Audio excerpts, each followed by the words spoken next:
அஸ்ஸலாமு அலைக்கும் வரஹ்மத்துல்லாஹி வரகாத்துஹு. உருளைக்கிழங்கு பட்டாணி வெங்காயத்தை வச்சு ஒரு அருமையான ஒரு சமோசா செய்யலாம். இது எப்படி செய்யலான்றதை நம்ம முழு வீடியோவில் பார்க்கலாம் வாங்க. சமோசா செய்கிறதுக்கு முதல்ல மாவு பிசைஞ்சுக்கலாம். மைதா மாவு எடுத்திருக்கேன். இதில் 2 கப்பு மாவு எடுத்திருக்கேன், மைதா மாவு. நம்ம அதுக்கு கொஞ்சம் அஸ்வின்னு சொல்லுவாங்க, ஓமம். அந்த ஓமம் வந்துட்டு சும்மா சின்ன ஸ்பூனில் ஒரு 1/2 ஸ்பூன் ஓமம் சேர்த்துக்கிறோம். நல்லது அது உடம்புக்கு.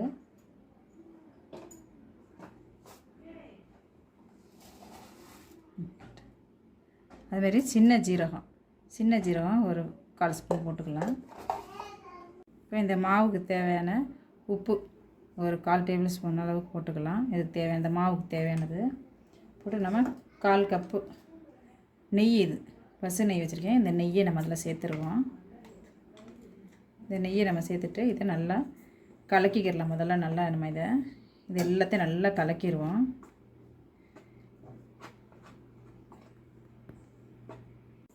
மாவு இந்த மாதிரி இந்த நெய்யோடு சேர்த்து நம்ம நல்லா பிசைஞ்சுக்கிறோம்.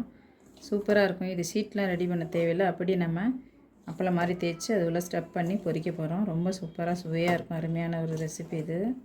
இந்த சமோசாவுக்கு வந்து மாவு முதல்ல நல்லா பிசைஞ்சு 10 நிமிஷம் ஊறினா போதும். அதுக்குள்ளே இது ஊறுறதுக்குள்ளே நம்ம அதுக்குள்ளான மசாலாவையும் ரெடி பண்ணிடுவோம். சீக்கிரமாக செஞ்சிடலாம் உடனே. இப்போ மாவு பார்த்திங்கன்னா இந்த பாருங்கள், நல்லா இப்படி இந்த அளவுக்கு நல்லா பிசைஞ்சாச்சு. நெய் அளந்த கப்பிலே ஒரு 1/4 கப் தண்ணி எடுத்துருக்கேன். அதை நம்ம சிறுவ ஊற்றி பிணைஞ்சிக்கிறோம். கெட்டியாக தான் இருக்கணும் மாவு. அந்த கப்பிலே ஒரு 1/4 கப்பு. எதில் ஒரு அளவு நம்ம மாவு எடுக்கிறோமோ அதில் 4 பங்கு மாவு எடுத்திங்கனாக்கா 1 பங்கு தண்ணி எடுத்து கரைச்சிக்கிட்டால் போதும். கரெக்டாக இருக்கும் நம்மளுக்கு.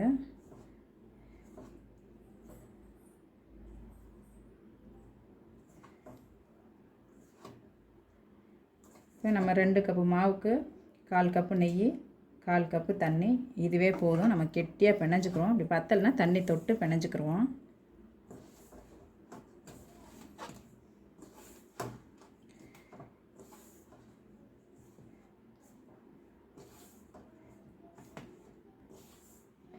இப்படி நம்ம லேசாக தண்ணி லைட்டாக தொட்டுக்கிட்டு நல்லா கெட்டியாக பிசைஞ்சு உருட்டிக்கிறோம் மாவை. ஏன்னா இந்த மாவு கெட்டியாக தான் இருக்கணும். பத்தலைன்னா தொட்டு தொட்டு பிசைஞ்சுக்கலாம் நம்ம.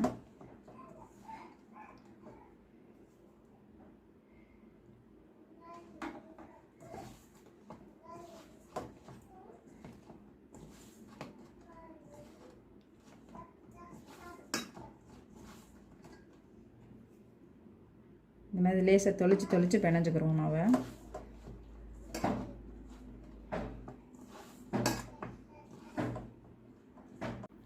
மாவு இந்த மாதிரி நல்லா கெட்டியாக இருக்கட்டும். கெட்டியாக இருந்தால் தான் இந்த சமோசாவுக்கு ரொம்ப நல்லாயிருக்கும். தண்ணி நம்ம ஊற்றின அளவை விட கொஞ்சம் கொஞ்சமாக தொளிச்சு நம்ம பிணைஞ்சி இந்த அளவுக்கு கெட்டியாக பிசைஞ்சிட்டோம். போதும். இதை வந்து நல்லா பிசைஞ்சாச்சு. இதை அப்படியே ஊறட்டும். ஒரு 10 நிமிஷம் ஊறட்டும். 10 நிமிஷங்கிற 1/4 மணி நேரம் கூட ஊறட்டும். நம்ம வந்து ஒரு ஈர துணியை இப்படி போட்டு மூடி வச்சிடலாம். அப்படியே ஊறட்டும். அதுக்குள்ளே நம்ம மசாலாவில் ரெடி பண்ணிட்டு வந்துடலாம். இப்போ நம்ம அதுக்கு தேவையான மசாலா ரெடி பண்ணிக்கலாம். சமோசா மசாலாவை நல்லா 1 ஸ்பூன் எண்ணெய் ஊற்றிக்கிடுவோம். ரொம்ப எண்ணெய் தேவையில்லை, 1 ஸ்பூன் ஊற்றினா போதும்.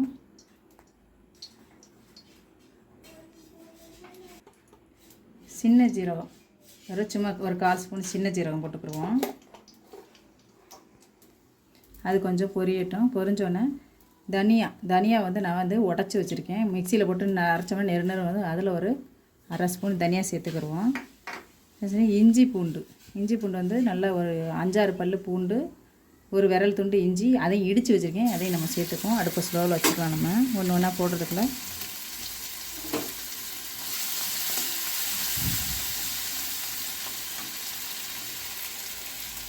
பெரிய வெங்காயம் ஒன்று கட் பண்ணி வச்சுருக்கேன். அதையும் நம்ம இதில் சேர்த்துடலாம். ஏன்னா சமோசானவே வெங்காயம், உருளைக்கிழங்கு, பட்டாணி இதெல்லாம் போட்டால் ரொம்ப நல்லாயிருக்கும். இப்போ ஸ்பீடாக வச்சுக்கலாம் அடுப்பை நம்ம.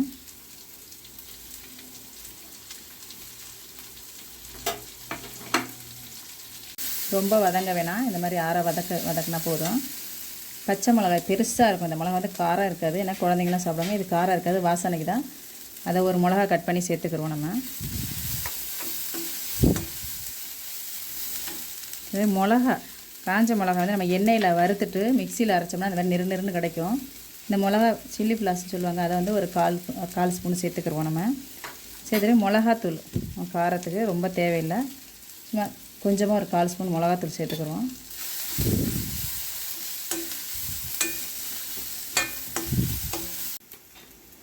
இப்போ நம்ம ஒரு 1/4 ஸ்பூன் மஞ்சத்தூள் சேர்த்துக்கலாம். சேர்த்துட்டு கொஞ்சம் எல்லாத்தையும் நல்லா வதக்கிக்கிறோம். நம்ம இப்போ இதுக்கு தேவையான உப்பு கொஞ்சம் போட்டுக்கிடுவோம். ஒரு 1/4 ஸ்பூன் உப்பு சேர்த்துக்கிடுவோம். அப்புறம் உருளைக்கிழங்கு பட்டாணி போட்டு அது கொஞ்சம் சேர்த்துக்கிறேன். இது வெங்காயத்துக்கு சேர்த்துக்கிறேன். பட்டாணி பச்சை பட்டாணி இல்லை காஞ்ச பட்டாணியில் பச்சை கலர் பட்டாணி, அது ஒரு 1/4 கப்பு வேக வச்சுருக்கேன், அதையும் நம்ம சேர்த்துக்கிடுவோம். உங்கள்கிட்ட பச்சை பட்டாணி ஃப்ரெஷ்ஷு பச்சை பட்டாணி இருந்தாலும் சேர்த்துங்க, சூப்பராக இருக்கும். நான் கிடைக்கல, அதனால் காஞ்ச பட்டாணி சேர்த்துருக்கேன். உருளைக்கிழங்கு 2 நல்லா வேக வச்சு வச்சுருக்கேன். இந்த உருளைக்கிழங்கு நம்ம இப்படி பிணைஞ்சி விட்டுக்கலாம். ரொம்ப உதுக்கணும்னு அவசியம் இல்லை, கொஞ்சம் பிணைஞ்சி விட்டுக்கலாம். 2 உருளைக்கிழங்கு சேர்த்துருக்கேன் நான்.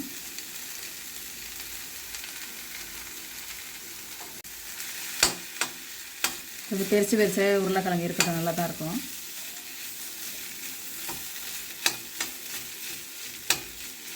மறுபடியும் இன்னும் கொஞ்சம் உப்பு போட்டுக்கிடுவோம்.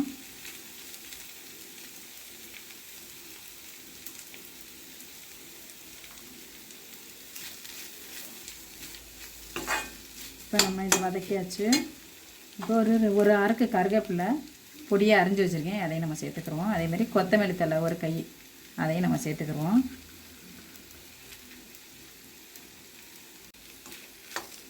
இப்போ நம்ம இதை எல்லாத்தையும் நல்லா வதக்கிக்கிறலாம்.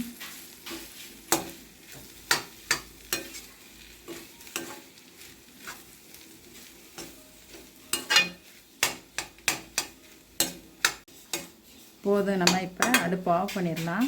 இது அப்படியே ஆறட்டும். நம்ம அதுக்குள்ளே ஷீட்டை தேய்க்க போயிடலாம். இது அப்படியே ஆறட்டும்.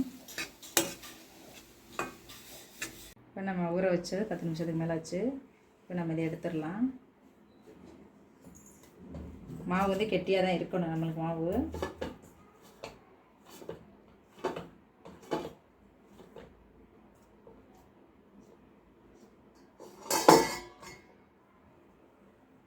இந்த அளவுக்கு நல்லா உருண்டைகள் எடுத்துக்கலாம்.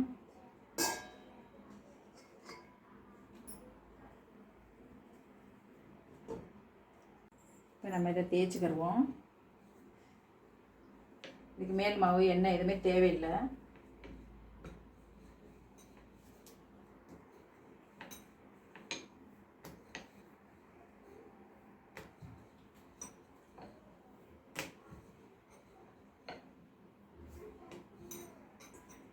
நம்ம 2ஆ வெட்டிக்கிடுவோம்.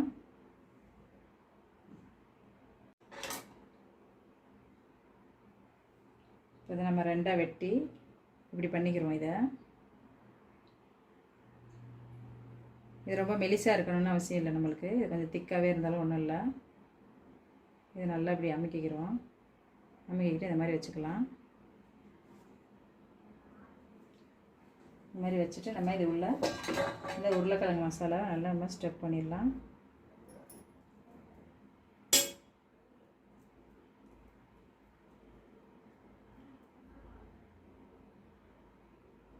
இப்போ நம்ம தண்ணி சும்மா லைட்டாக இப்படி தண்ணி தொட்டுக்கிறோம். ஏன்னா ஒன்றோட ஒன்று மாவு ஒட்டிக்கிறோம். ஒட்டிட்டு நம்ம இந்த மாதிரி மூடிடலாம். அழகாக இந்த மாதிரி மூடிட்டோம்னா ஒட்டிக்கிற மாவு நல்லா நம்மளுக்கு.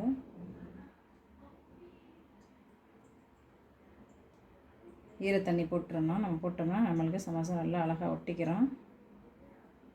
அவ்வளோதான். இந்த மாதிரி மித்த சமோசாவை நம்ம இந்த மாதிரி ரெடி பண்ணிக்கலாம்.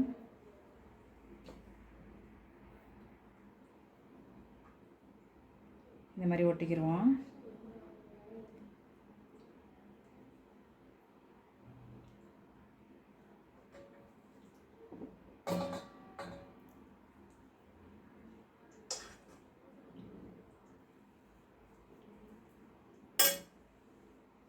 ஓரத்தில் தண்ணி போட்டோம்னா நல்லா மாவு 2 ஒன்றா சேர்ந்து ஒட்டிக்கிறோம். இதுக்கு வந்து ரொம்ப மெலிசாக தேய்க்கணும்னு அவசியம் இல்லை. இது பயப்படாமல் நல்லா தண்ணி போட்டு நல்லா இப்படி தொட்டு இப்படி ஒட்டிக்கலாம்.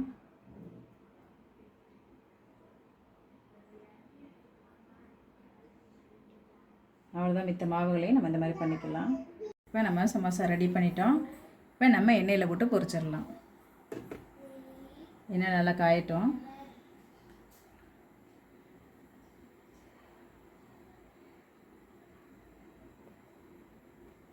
ஏன்னா நல்லா காய்ஞ்சாதான் நம்மளுக்கு எண்ணெய் குடிக்காது, இல்லைன்னா எண்ணெய் குடிச்சிரும், வேகாது.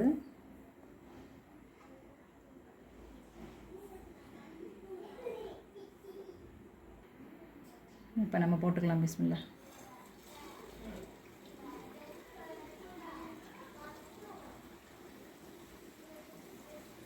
நீங்கள் எண்ணெய் கம்மியாக ஊற்றுனீங்கன்னா 2 சமோசா கூட பொரிச்சுக்கிறோங்க.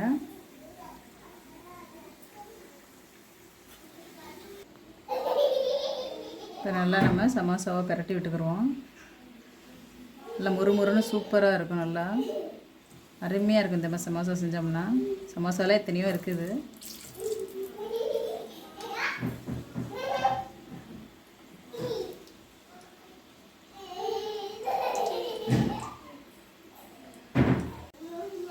போதும், இந்த மாதிரி கலர் வந்தால் போதும், நம்ம எடுத்துடலாம். சூப்பராக வந்துருச்சு பாருங்கள். ரொம்ப சாஃப்டாக முறுமுறுன்னு ரொம்ப நல்லாயிருக்கும் இந்த சமோசா. மித்த சமோசாவே நம்ம அதேமாதிரி பொரிச்சுக்கலாம்.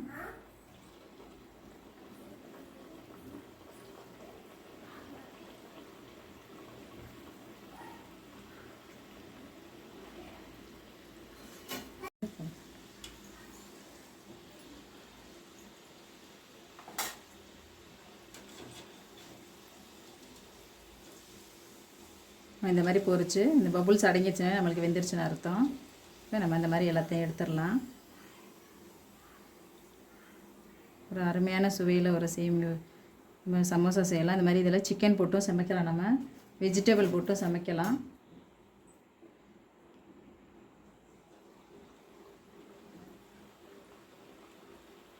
இது வந்து அழகாக தேய்க்கணுன்னு கூட இல்லை. புதுசாக கற்றுக்கிறவங்களுக்கு எப்படியோ ஒன்று தேய்ச்சாலும் அதை நம்ம மடக்கி போடும்போது கரெக்டாக வந்துடும். இது இந்த மாதிரி சீட்டு மாதிரி நீட்டமாக செய்யணும் அப்படின்லாம் இல்லை. ரவுண்டாக தேய்ச்சிட்டு நடுவில் கட் பண்ணிவிட்டு நம்ம சீட் ரெடி பண்ணிடலாம். அந்த மாதிரி ரிப்பன்ஸ் சமோசா மாதிரி கிடையாது. இது ஈஸியாக புதுசாக கற்றுக்கிற பிள்ளைய கூட ரொம்ப ஈஸியாக கற்றுக்கிறலாம் இந்த சமோசாவை.